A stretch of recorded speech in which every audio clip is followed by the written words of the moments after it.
एक समय था जब अमेरिका को इंटरनेशनल स्टूडेंट्स के लिए ड्रीम डेस्टिनेशन माना जाता था, लेकिन अब हालात इतने स्ट्रेसफुल हो गए हैं कि वहां पढ़ रहे स्टूडेंट्स को डर है कि कहीं अगले दिन उन्हें डिपोर्ट ना कर दिया जाए।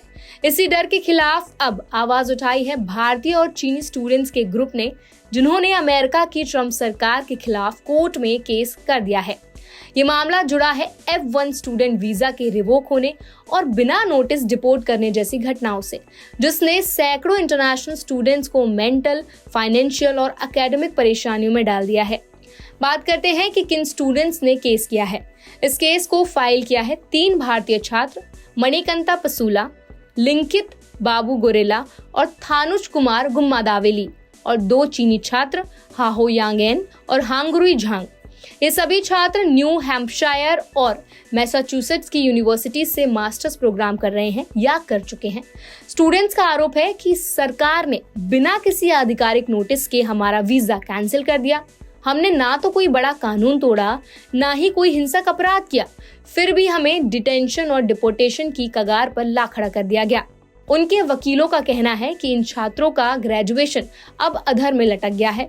अगर कोर्ट ने दखल नहीं दिया तो इनका भविष्य तबाह हो सकता है। चीनी छात्र हाओ यांगेन ने अमेरिका में पढ़ाई पर करीब $3.29 लाख खर्च किए हैं, यानी लगभग 2.7 करोड़ रुपए। अब वीजा कैंसिल होने की वजह से ना तो वो पढ़ाई पूरी कर पा रहे हैं और ना ही OPT यानी कि ऑप्शनल प्रैक्टिकल ट्रेनिंग के जरिए अमेरिका में काम कर सकते हैं। तो आखिर इनका वीजा रद्द हुआ क्यों? अब बात करते हैं उन वजहों की जिनके चलते इन छात्रों का वीजा रद्द कर दिया गया। मणिकंता पसूला, जिन्हें बिना वैध अमेरिकी ड्राइविंग लाइसेंस की गाड़ी चलाने के लिए अरेस्ट किया गया था, उन्होंने बाद में जुर्म कबूल किया और $248 का फाइन भरा, लेकिन फिर भी उनका F1 वीजा रद्द कर दिया गया। थानुज कुमार और लिंकित गोरेला, इन दोनों का इंटरनेशनल ड्राइविंग परमिट 60 दिन की समय सीमा पार कर चुका था और वो उसी के जरिए गाड़ी चला रहे थे। दोनों ने फाइन पे किया और बाद में US ड्राइविंग लाइसेंस भी लिया, लेकिन फिर भी DHS ने उनका वीजा कैंसिल कर दिया।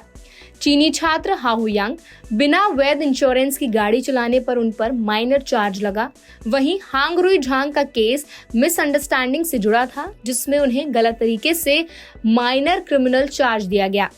इन मामूली आरोपों के बावजूद उन्हें इमिग्रेशन लॉ वायलेशन के तहत डिपोर्टेबल बना दिया गया और उनके वीजा एक एक कर रद्द कर दिए गए। छात्रों का दावा है कि उन्हें कोई सरकारी नोटिस तक नहीं मिला। उन्हें उनके कॉलेज की तरफ से सिर्फ एक ईमेल मिला था जिसमें लिखा था कि उनका वीजा अब वैध नहीं है। इसके बाद उन्हें US काउंसलेट से मेल मिला जिसमें साफ लिखा था, अगर आप अमेरिका में बिना वैध स्टेटस के रहेंगे तो आपको डिटेन या डिपोर्ट किया जा सकता है। अब सवाल उठता है कि क्या स्टूडेंट्स को डिग्री मिली? तो इसका जवाब है नहीं। इन छात्रों को अभी तक उनकी डिग्री नहीं दी गई है और OPT वर्क परमिट भी कैंसिल कर दिया गया है, यानी पढ़ाई पूरी करने के लिए जो पैसा लगाया वो भी डूबता नजर आ रहा है और करियर का सपना भी। इसीलिए अब इन छात्रों ने US district court new Hampshire में केस फाइल किया है और मांग की है उनका वीजा स्टेटस फिर से बहाल किया जाए, डिपोर्टेशन रोका जाए और उन्हें पढ़ाई पूरी करने का मौका दिया जाए। केस में कहा गया है, हम ना तो गैर कानूनी काम में शामिल हुए, ना हिंसक क्राइम किया, फिर भी हमें सजा दी जा रही है।